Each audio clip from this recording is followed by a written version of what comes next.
She slept with her husband's younger brother whenever the husband was not looking and lived to regret it. Many years ago, in a bustling community in West Africa, there lived a man called Amadi. He was a successful businessman. He owned a very big supermarket in the heart of the community. Despite his wealth and influence, there was a subtle issue. He was not married, even though he was not a very young man any longer. He spent most of his younger days serving his master and learning the trick of the trade. Now that he was an established businessman, he was met with the reality that girls were many, but wife material are few. Even though different beautiful ladies were coming around, with some using their body language to send signal to him, and others outrightly asking him out, he was not interested in any of them. He believed the ladies were coming around because of his money and not because they love him. In the bid to find a good wife that will respect and be submissive to him, he decided to marry a lady from his village, a lady not yet exposed to civilization too much, a lady that will obey his every whim and command. Even though respect and obedience are very good qualities every lady should have, yet these qualities by itself is not enough to sustain a marriage in a long run. And Amadi was about to learn this the hard way. The following week, his mother came from the village to pay him a visit. In the evening, while relaxing in the living room, Amadi disclosed his plan to his mother. Mama, I want you to look for a good wife for me from our village, a God-fearing girl. I don't want to marry any of these ladies from the city here. I think they are after my money, He said, hitting the nail on the head. For a moment, his mother was silent. She was just smiling. Amadi was wondering what his mother was smiling at. As if reading his mind, she replied him, "My son, what you just said is the exact reason why I left my farm in the village to come and visit you. As you can see, I'm getting old and I need to carry my grandchildren. I'm very happy with what you just told me now. There is a very beautiful girl in the village I will love you to marry. Her name is Amarachi, daughter of Shidi, the fisherman. She is the most respectful girl I have ever seen in our village. If this girl see you 100 times a day, she will greet you 100 times. Marry her. She will make a very good wife material," she assured him. Amadi was very pleased by these words from his mother, and he set out a day to visit his village to see this beautiful flower whose praises his mother was singing for himself. And when Amadi set eyes on her, he was stunned by the sheer beauty of Amarachi. Even though she was from a humble background, she possessed a beauty that made even the princesses in the kingdom envious of her. Immediately, Amadi fell in love with her, and without any further ado, he got married to her amidst great joy and the beating of drums, with much wine to drink and enough food for everyone. After all the necessary marital rites were observed, Amadi took Amarachi, his wife, back with him to the city. He was a very happy man.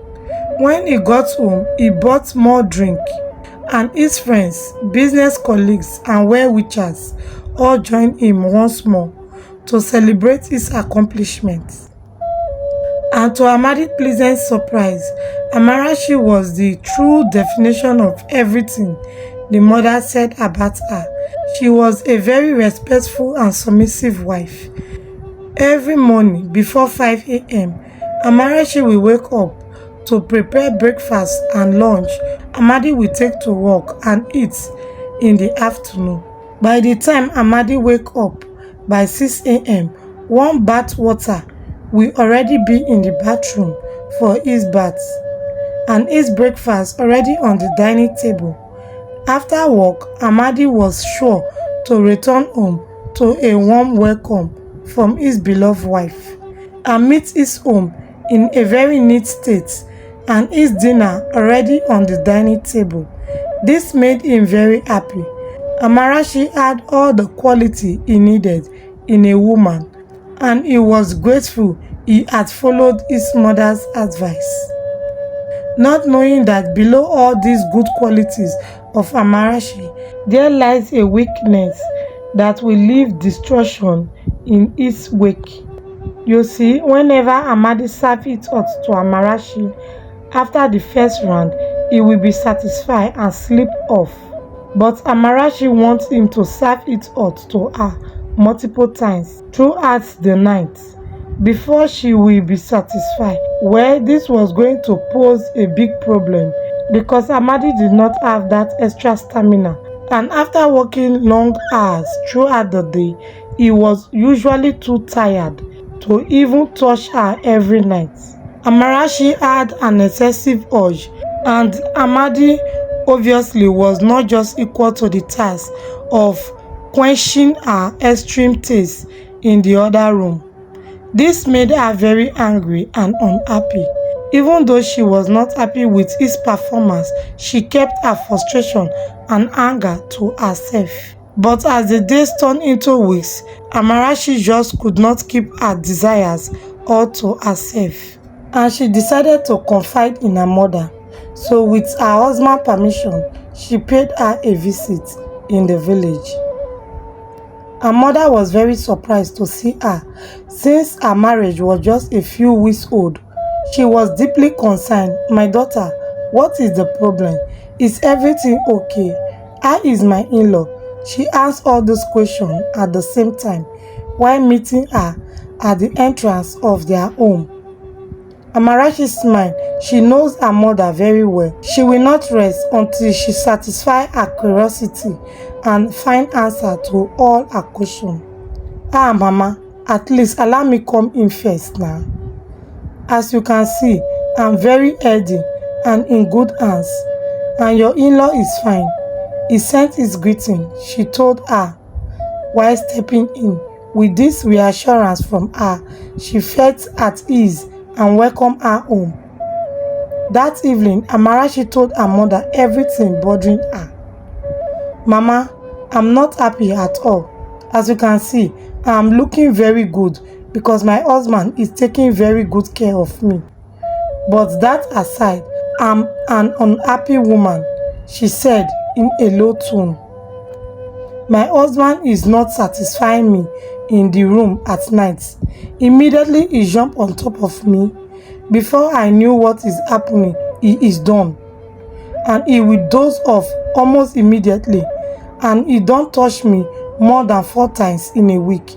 I don't understand what I have gotten myself into. I'm tired though," she said, sobbing softly. For a moment, the mother was silent. After some time, she replied her, "My daughter, it is okay. I understand how you feel. But you must understand that your husband is a very busy man. He works very hard and he may not have all the strength to touch you every night or stay on top of you for ages. Please, you need to accept your husband as he is. Even when your father was much younger, he never touched me every night, and I did not complain. So go back and build your home. Marriage is not a bed of roses," she advised her.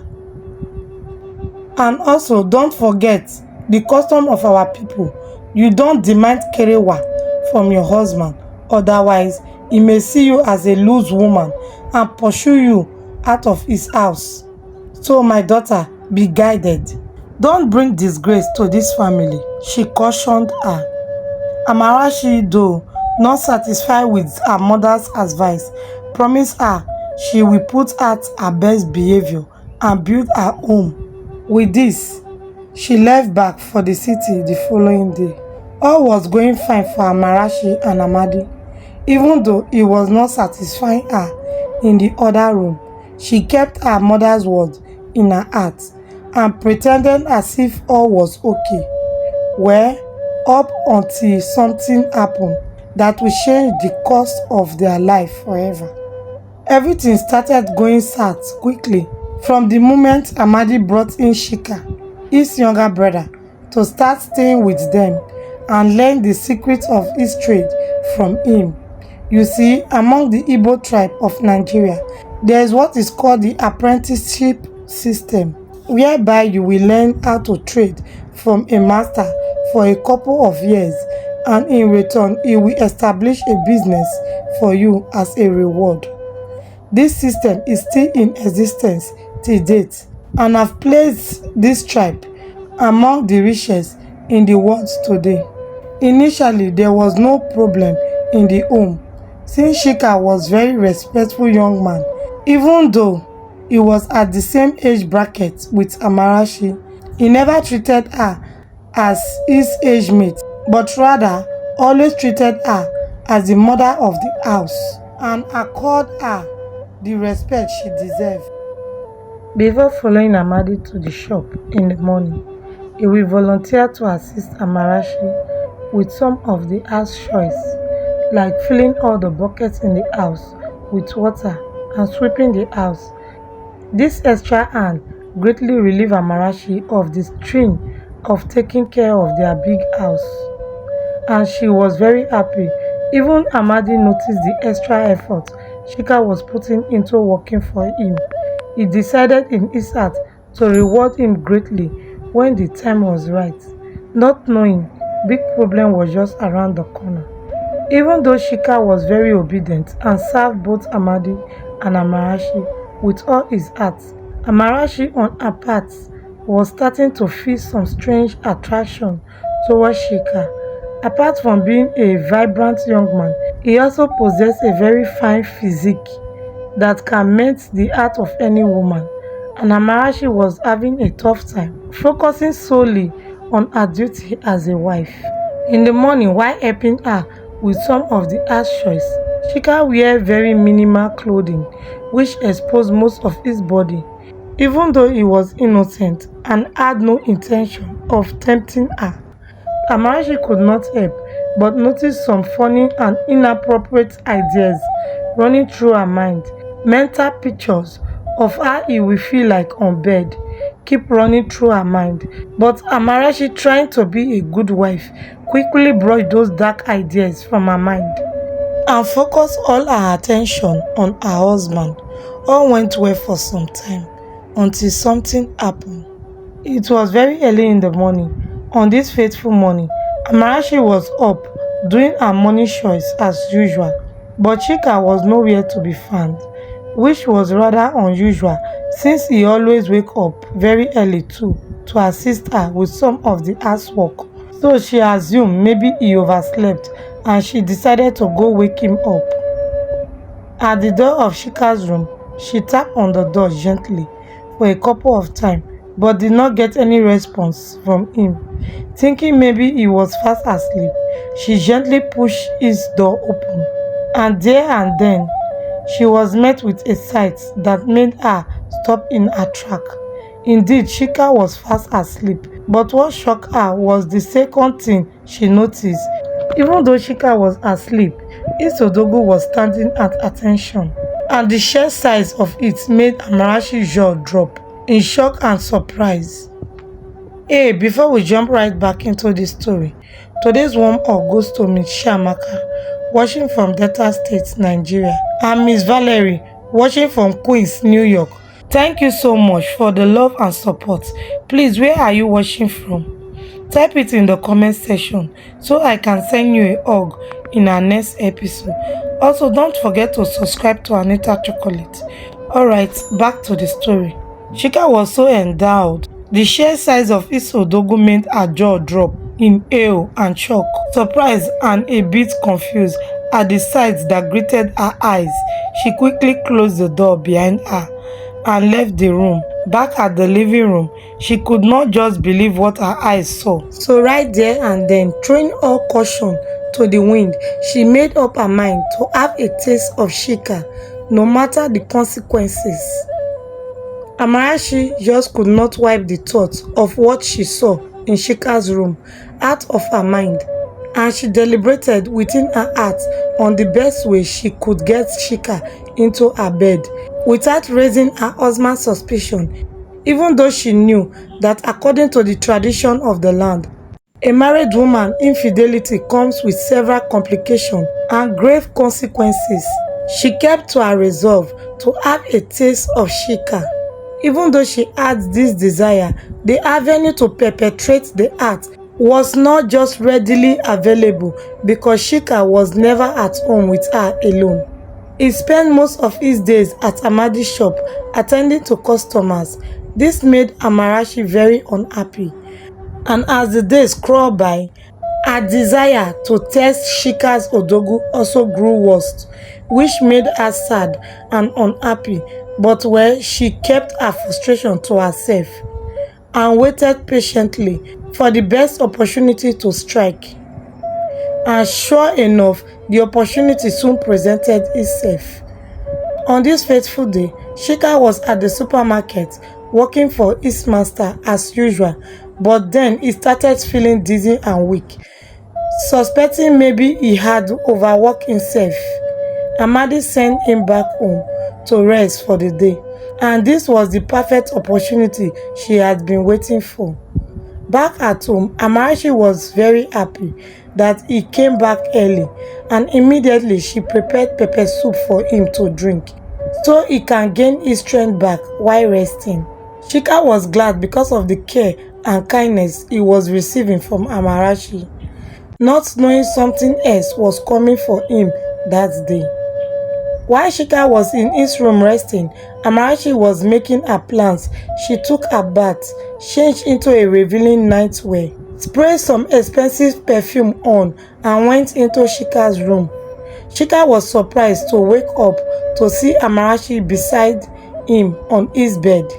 He was startled, seeing her beside him. Amarachi quickly calmed him down. "Chika, my dear, don't be afraid. I'm trying to show you love." Chika was silent, wondering where this conversation was going. "I have been feeling in a particular way towards you for some time now. In fact, I want you to have a sweet taste of this body," she said, hitting the nail on the head. Chika was speechless. He just could not believe what he had just heard. Madam, do you know the implication of what you are asking? Can't you see I'm your husband's brother? Please leave my room," he replied her, shaking from his emotions. Amarachi, not someone to back down easily once her mind is made up. In a swift motion, she pulled off her nightwear, and there she stood before Chika in all her glory. Chika's eyes almost popped out of his eye sockets. At the sight before him, Amarachi had the kind of body that can make any man lose focus, and Chika, even though his spirit was unwilling, his body was weak. So even though he was aware of the abomination and the grave consequences of what he was getting himself into, he just could not resist the allure of Amarachi's body, and he served it out to her. Just like in the movies, this was how the affair between Chika and Amarachi started. It was as if Chika had the medicine to Amarachi's excessive urge for kerewa. Every early morning, when Amadi is still sound asleep in his room, Chika will meet with Amarachi in the kitchen under the guise of helping with the house chores. Once they are together in the kitchen, he will serve it out to her. And also every night, once Amadi was so tired from the day work and fast asleep, Amarachi will tiptoe out of their bedroom and quietly sneak into Chika's room, and there he will serve it out to her multiple times throughout the night. Amarachi was very happy and felt fulfilled, even though the act was evil, and soon she will reap the fruit of her misdeed. All went on like this for some time, until Amarachi discovered she was pregnant for Chika. When she broke the news of her pregnancy to Amadi, he was overjoyed and jumped up in jubilation. He just could not contain the joy that soon he will become a father. Not knowing that the pregnancy was not even his, but was for Chika. But that same night, something was about to happen that will change the course of Amarachi's life completely. As you already know, every night Amarachi sneaks into Chika's room to satisfy her dark desire. And this night was special to them because Chika was also celebrating the pregnancy of Amarachi. They both knew he was the real father, and Chika was rehearsing the best style he would dish out to her that night. As usual, Amarachi, suspecting her husband was fast asleep, sneaked into Chika's room in the dead of the night, and soon enough, Chika started serving it hot to her. While they both were at it, Amadi woke up in the dead of the night. Due to the joy in his heart, sleep invaded his eyes that night, which was very unusual, where he was surprised to notice he was alone in the bedroom, his wife nowhere to be found. While he was wondering about the whereabouts of his wife, he started hearing some noise from the other room. Curious, he too left the room to check where the noise was coming from. Will Amadi find out the true father of the child? What will be the fate of Chika and Amarachi? Will Nemesis catch up with them? Find out in the next chapter of this story. Thank you so much for watching today's episode from Anita Chocolate. If you are yet to subscribe to this channel, please smash the subscription button. It really gives me great joy when you subscribe. Also type in where you are watching from so I can know you better and send you a hug in the next episode. Please like this video, share with your loved ones, and turn on the notification bell so you don't miss any of our stories. Also watch these our other stories on the screen while waiting for our next episode. Bye.